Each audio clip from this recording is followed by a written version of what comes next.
Hey, this is Russ. Yeah, I'm back out on the road again. What am I riding today? Says you free. Yeah, this is the Solar Sparrow. Yeah, nice color on this bike. It's a type of blue.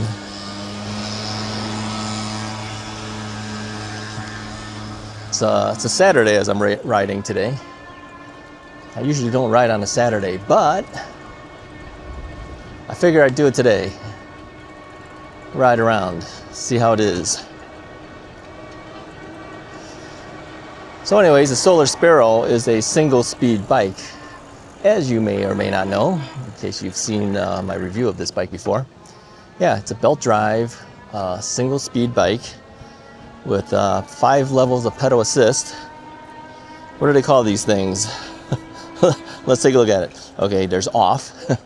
There is Eco, Tour, Sport, and Turbo. Was that 4 levels? 4 levels.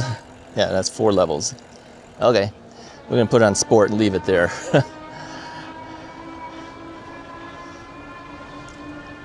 Yeah, so the thing with the Solar Sparrow, it's basically a bike for someone who says, you know, I just want to take an easy ride. I don't want to go crazy. I'm not into speed.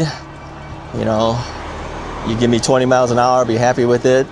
If I pedal harder and go faster, I'd be happy with it, you know. So yeah, you can go faster if you want. I just don't want at this point. Let's pass through this stoplight here.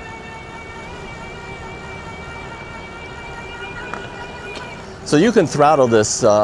This will go to class 3 speeds. You can throttle it to class 3 speeds as well on this one. So technically, it does go beyond the standard 20 miles per hour.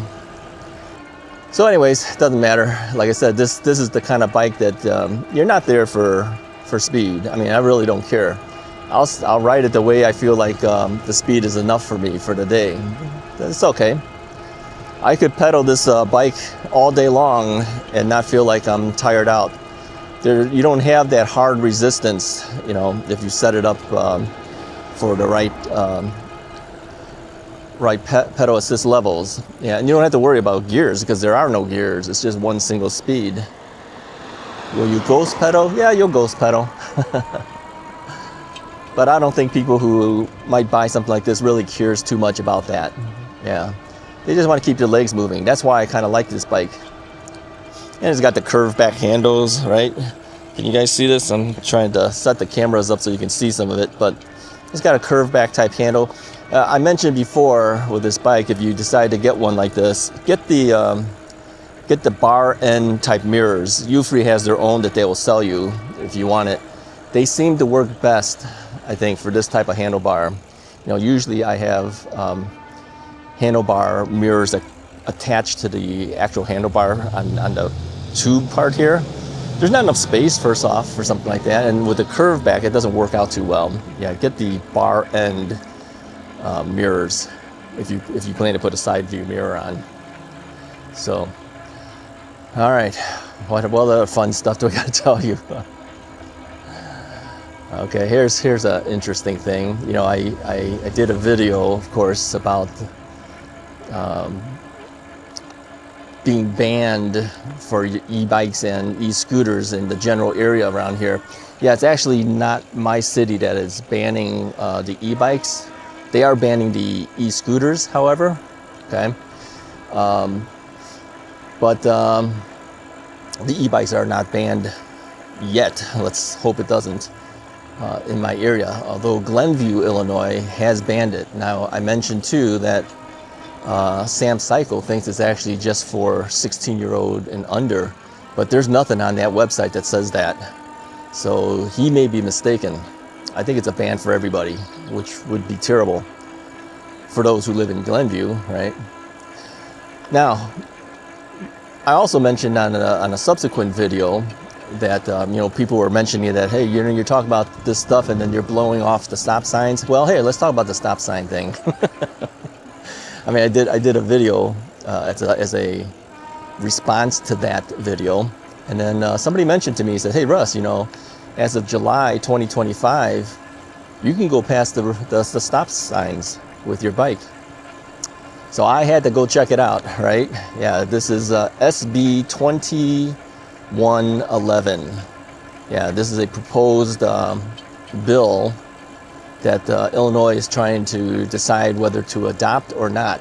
Okay, so what they're doing is they're saying, if I'm interpreting it correctly, because it's, you know, I didn't get to read every part of the bill, but basically the gist of it is this.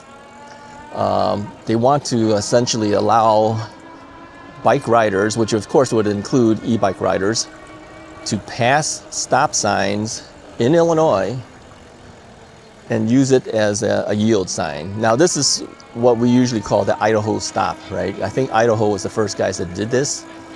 And so apparently from what I've read, and again, I don't know if this is truly what it is, but I saw the Illinois state, whatever it is, that talks about the bill, okay, said that it's gone through the state Senate and has been approved, okay? However, that doesn't mean it's finished, because apparently it sounds like they go through the Senate and then does Illinois have a House of Representative? I don't know how the local government works here, but there's some type of House of Representative type thing too that they have to also pass, and that is now on its third reading, it says. And apparently, from what I understand, is somebody introduces the bill, okay, that would, I guess, consider the first reading. Then the second reading is where they kind of talk about it. And then the third reading is when they actually vote on it. And I don't believe the third reading has gone through. Now, the gentleman who told me about it on a comment, if he's able to find where it actually has passed, please let me know. I don't think it's passed yet. I think it's still in limbo at this point. So here it is, as I'm talking about this is basically, what is it, July 12th today? Something like that. I think it's still in limbo. So we're kind of waiting at this point for the decision as to, you know, do they pass or not pass it. Now here's the thing, if they pass it, then that would mean I can legally do what I've been doing for all this whole time anyway.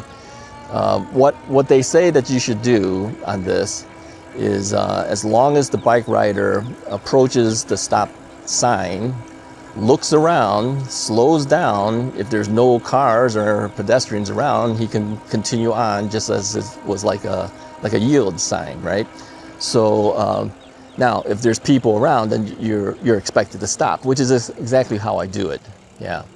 So I'm hoping that they pass this thing, because it would basically mean I can legally do what I've been doing. Now, is that an admission of guilt? Yeah. Absolutely, but every single bike rider that's in this general area that I know pretty much do it the way I do it. I mean, I am not the only bike rider who treats those stop signs as yield signs. Now, some of the bike riders we know will treat those stop signs as nothing. I mean, they won't even slow down. Now, that is not right. And that I don't do. I do slow down, I look, you know, I slow down, I look if there's anyone around. If there's nobody around, then I go. Yeah. So that's a big thing. I never even thought that Illinois would even get to the point where they would even consider doing that. Now, so I got excited when I heard about it, and then I searched it, I Googled it, I Googled it as well to find out as much as I can find out is, has this bill passed? And from what I can tell, it says it hasn't passed yet. All right, so that's the information for you guys here in Illinois. It's on there for them to consider, but it technically hasn't really passed up yet. So still technically should be stopping at stop signs. Now, having said that, am I still stopping at stop signs? And the answer is no, not really. Nobody in this area really does. So, yeah. But, you know, it's always been the one thing that people have always, if they had to jump on the Russ is Right channel about something, that's what they always mention. Hey, you never stop. Okay, the other thing, here's another thing that people always say. Do you ever pedal? Yes, I pedal. Yes, I pedal. You just don't see it half the time. Sometimes you don't know I'm pedaling right now. going a little too fast. Let's slow down. Hey, look, here's a stop sign. So we could technically slow down, look around. If there's nobody there, we keep going. Yeah. Was that legal? Well, technically no. Technically no. But yeah, it's pretty much what we all do here in this general area. I don't think I've ever seen anybody really stop in this general area. So anyway, so that's the excitement for today for Illinois riders.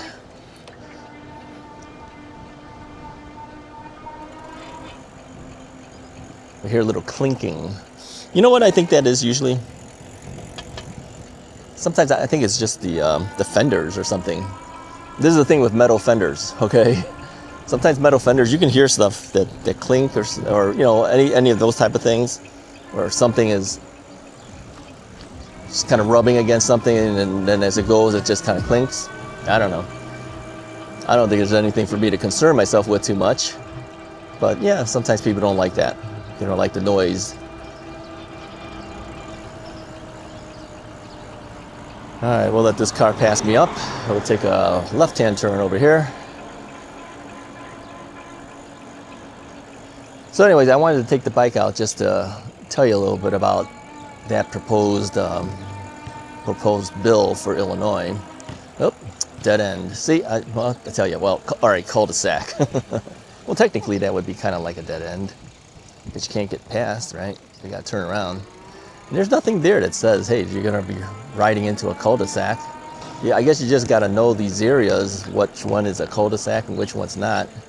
I think somebody once told me it depends on the name of the street. That says court. If it says court, is a cul-de-sac, I guess. But, you know, I don't sit there and look at the street names. I just go and I turn, you know. So I get lost easy, as you know. Doesn't concern me too much. I always find my way back, but you know, I'll bop around a little bit and say, oh, where am I? How far do I need to go? Where should I turn here? Should I not turn here? You know.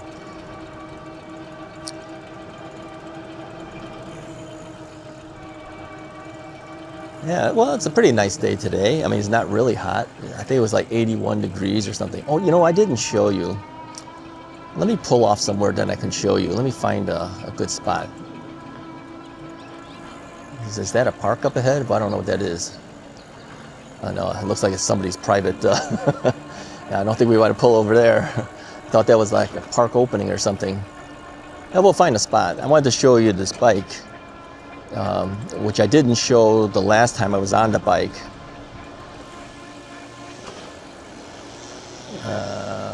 Yeah, we'll just kind of keep going.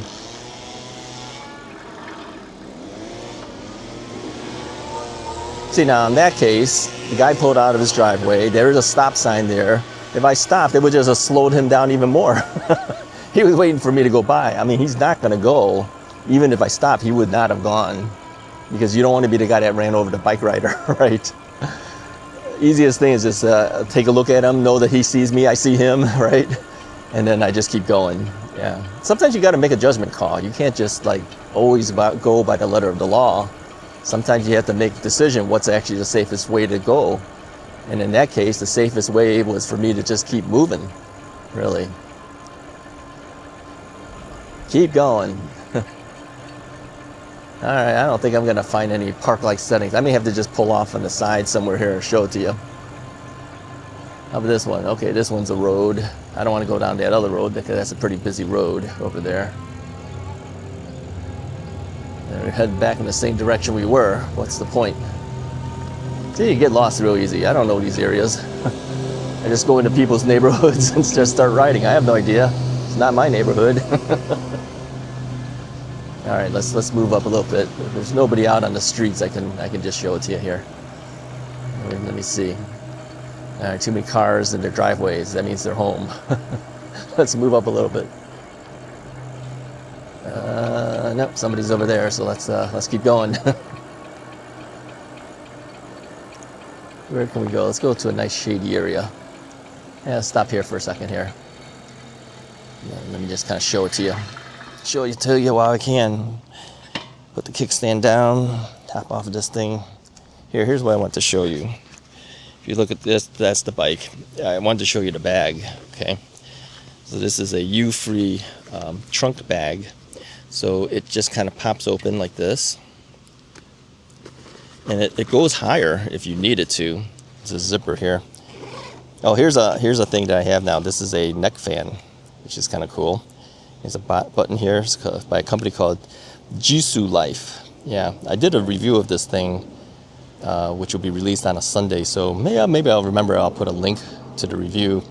Yeah, I got this at Costco.com, and you can also get it on Amazon. So I put links in that review for the Amazon one, because not everybody has a Costco membership, right? I don't really need it while I'm on a bike. The wind blows you pretty good, so you don't really need it. It's basically a neck fan. Let's get back on here. But yeah, thank you to U-Free for the bag. It fits this bike really nicely. It's nice and narrow, but it goes tall if you need it. You know, if you need to go higher. So I had the fan. I had the fan on my neck, and I was taking the bike out. I go, oh, I still have the fan on. You know, you get kind of used to it, and I go, well, I don't really need it because the wind is already blowing against me already as I'm riding the bike. But here's where I use it. What I do is when I'm in the house, I'll have it around my neck as I'm going about doing my daily stuff, you know, doing this, doing that, going here, going there within the house. There's always a fan blowing on me then. You know, if you have a regular house fan, let's turn here. If you have a regular house fan, you got to sit in front of that fan to get the effects of the fan, right? This way, I always have a fan with me, no matter what I do and where I go. Here's where I thought this would be helpful for me, is this: if I'm building a bike, you know, if a bike comes in, I'm building it, I'm always sweating because the fan is not always on me. I'm moving around as I'm building the bike. I just leave that on my neck while I'm inside building the bike. The only thing with this fan, just so that you know, it's not cold air that's blowing on you. It's not like a refrigerator, right? It's not like an air conditioner. It's whatever the ambient temperature air happens to be, it's going to blow that air on you because it's just a fan, right? Some people commented, oh, it's not cold air. Well, how could you expect it to be cold air? I mean, you'd have to make it into an air conditioner then if you did that with a fan. It's not going to do that for you. Okay, see, now this car is waiting here. It's trying to decide, should I go, should I not go? Okay, they finally decided to go because I'm not really moving that fast. So yeah, so if you're outside in the hot sun, will it be helpful? Yeah, if there's no wind blowing on you, this will blow wind on you, but it will blow the temperature of the air that the ambient temperature happens to be, right? So it is pretty good though, overall. I like it quite a bit. But it's not going to be for everybody. Some people will like it, some people won't. It's not that heavy either. It's like 0.61 pounds, so a little bit over a half a pound. And it's kind of ergonomically shaped, so it just fits nicely around your neck. I even tried it in the car. You know, in the car, if you have the air conditioner running, yeah, it keeps the wind blowing on your neck if you want it. It's actually around your neck and your face area, but you don't really need it. You know, you got vents on your car, right? So it's not really necessary.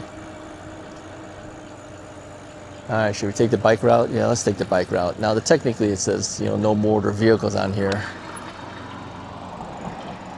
So you want to call this a motor vehicle? I don't know. Most people wouldn't even know this is a e-bike because it really doesn't look like one.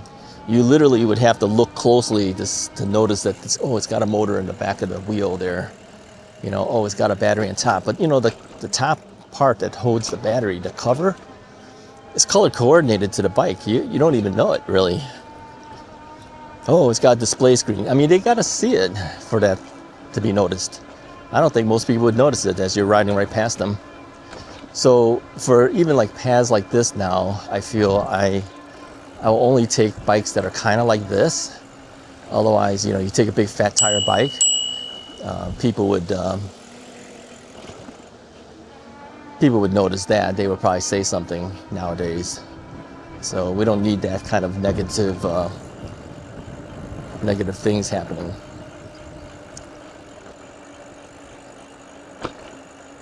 Yeah, but you know, commuter style bike like this is fine. Now, it says speed limit 12 miles an hour. Okay, we can do that, but that's so slow, man. All right, let me hit 12 miles an hour. Okay, I'm going too fast. This is 13.3, 13.4. And man, this is just like dragging. Where's 12 miles here? Right here. Nope, still right here. 12 miles an hour right there. Yeah, I'm gonna have to lower the pedal assist here because 12 miles per hour, even this is too fast. Yeah, who wants to ride like this? Look at this. All right, let's go a little bit quicker here. 11.1. All right, this is about 12.1. Okay, it's going up and down. I can't maintain 12 miles an hour. It goes a little faster, it goes a little slower. Yeah, this is about 13 and a half, something like that. To me, it's just not fun, man. I got to go a little bit quicker than that. This is why I ride the streets, okay? Because if I ride the streets, I can go to the speed that I want to go to. I usually average, for most of you probably know, between 18 to 22 miles an hour. That's typically my average. So to do 12, oh man, to me it's not fun. I mean, some people will say, oh, well, you're on the path, how nice, you get to see this. Yeah, okay, granted, you get to see areas that you typically would not be able to be in. This is 15 miles an hour right now. I still feel like I'm dragging. Let me lower the pedal assist even more. Where am I at? I'm on 0. Okay, no motor being helped. Where am I at? 12.7. Look, I mean, even without the motor, you're passing the 12 miles an hour. Let me move up one. Eco mode. Eco mode, 11 miles an hour. Okay, you'd have to be on eco mode, the lowest pedal assist level. It's just too difficult, you know. It's just too difficult to do it that way. So to me, it's not fun. Yeah, it's not fun to be on here because of that. Tell me what you think in the comments. Would you break that 12 miles an hour? I think most of you guys probably would, right? Well, okay, you gotta stay within reason. Okay, I would say if you're gonna break it, you know, don't go crazy. You know, 15 miles an hour, maybe 14, 15. You know, you try, but I mean, I'm at 11.6 right now. This is like dragging to me. What do you think? Okay, 12. So we're going down a decline right now. That's why. Regulating us too much.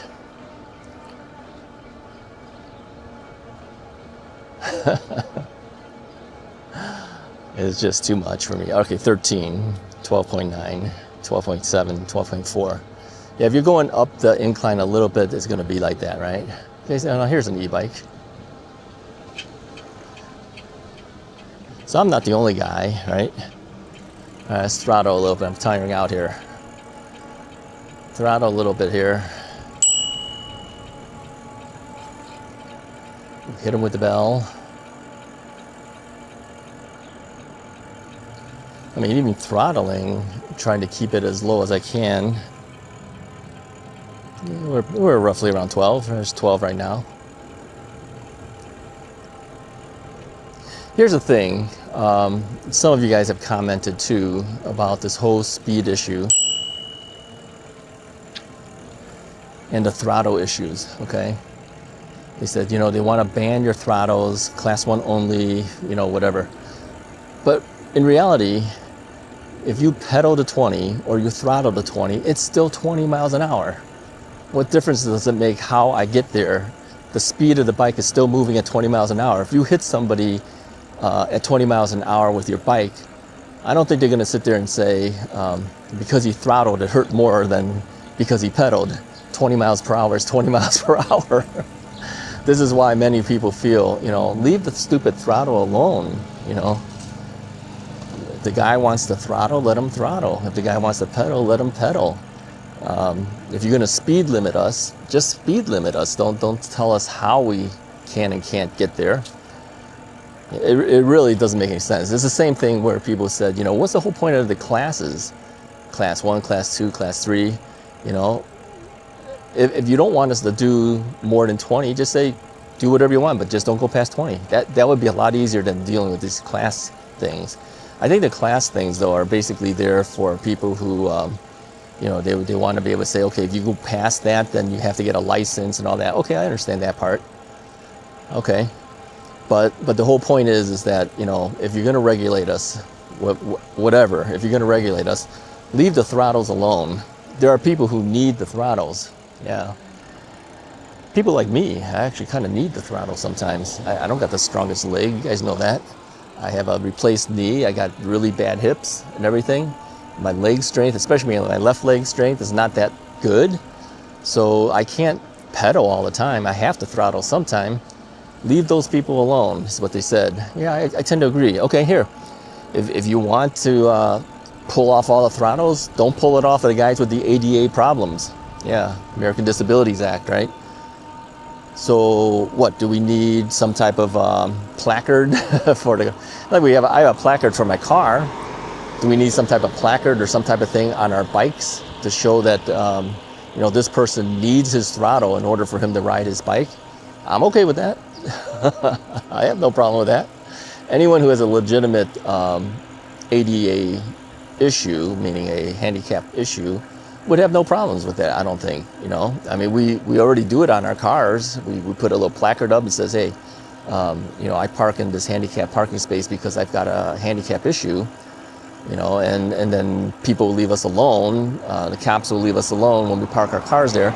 So maybe if we're riding our bike and we have that issue, and let's say they decide to really go in there and say no more throttles, you know, let us have the throttles at least. Because there are times, I'm going to pedal again, there are times where I kind of need that throttle. The one reason I told my wife I needed the e-bike when I first started this whole thing about let's buy an e-bike and do it, I could move a little quicker now, I'm on the street. I said, I might be able to go out a distance with my regular bike. I may not make it home. It's true, I may not make it back. That's when she says, okay, you can buy an e-bike. That's a guarantee that, you know, I have a help to get back home if I have to. You know, I could throttle it if I had to. You take the throttle away from me, I might not want to go out a distance because I might never make it back because I'm too tired. My legs are hurting or whatever, my knees or my hips, whatever's hurting. I may never make it back home if I go too far out. So then I'm always stuck like in this. I'm stuck in this neighborhood thing. So anyway, it's a little pet peeve of messing with our throttles. We don't like it. Yeah. Some of us need it. You know, we actually have a legitimate reason to have it. So if you're going to regulate us, then, you know, and if you're going to pull the throttles, don't pull it from the guys that need it. That's the only way we can get out, get some exercise, or actually enjoy the outdoors, right? If you're a handicapped person or you're heading in that direction, put a comment. Let me know what you think about this, okay? Okay, one more thing I want to talk about too, then I'll stop with all this doom and gloom. This whole topic is a doom and gloom. Somebody says, Russ, you need to jump in and you know, be an advocate for it all. Yeah, you know, I'm not a political guy, okay? I didn't get into this to be in politics. And like I said, I bought the bike to help my knee. This is the whole reason I have an e-bike. Just turned into the fact that I ride my bike a lot now, and I happen to review the bikes now, you know, but I'm not a political guy. Somebody asked me too about, you know, do you think any of the manufacturers would get behind us to start some type of association to keep the e-bikes from being banned? Here's my thinking. I don't think so. I don't think so. First off, think about who makes these bikes. Most of them are from China or some type of Asian country, okay? Do you think they want to get involved in US politics? No way, they just want to sell their bikes. They're not going to jump on board with this. you know, but it'll affect them. Yeah, but they're not here to fight that battle. Yeah, they're not in the United States. They're in Asia. So yeah, I don't see that happening. I don't see that happening. If you want to start something, some type of association or something, some type of organization, then we have to do it from the United States. Would I be involved to start that? And the answer would be no. No, I wouldn't. I wouldn't be. Like I said, I'm not a political guy. I'm not. I didn't get into this to be in politics, right? I mean, would I show up to a county board meeting? I might. I might do that if they were to ban us. I might do, or to give them my 2 cents on why I don't think they should ban us. But will I, you know, be the guy out there lobbying for this stuff? No, no, I wouldn't do it. It's not me. Yeah, you got to find somebody who is that type of personality that would want to do that. I'm not. I'll report on it, okay, but yeah, I'm not one that would start the whole association type of thing. It's not me. So if you find somebody else that could do it, great, but it's not me. All right, that's basically all I have for you guys for today. If you like the video, go ahead and hit the like button, put some comments, let me know what you think about all this stuff. Hit the like button, hit the subscribe button, share it, do all that stuff. I'll talk to you guys next time.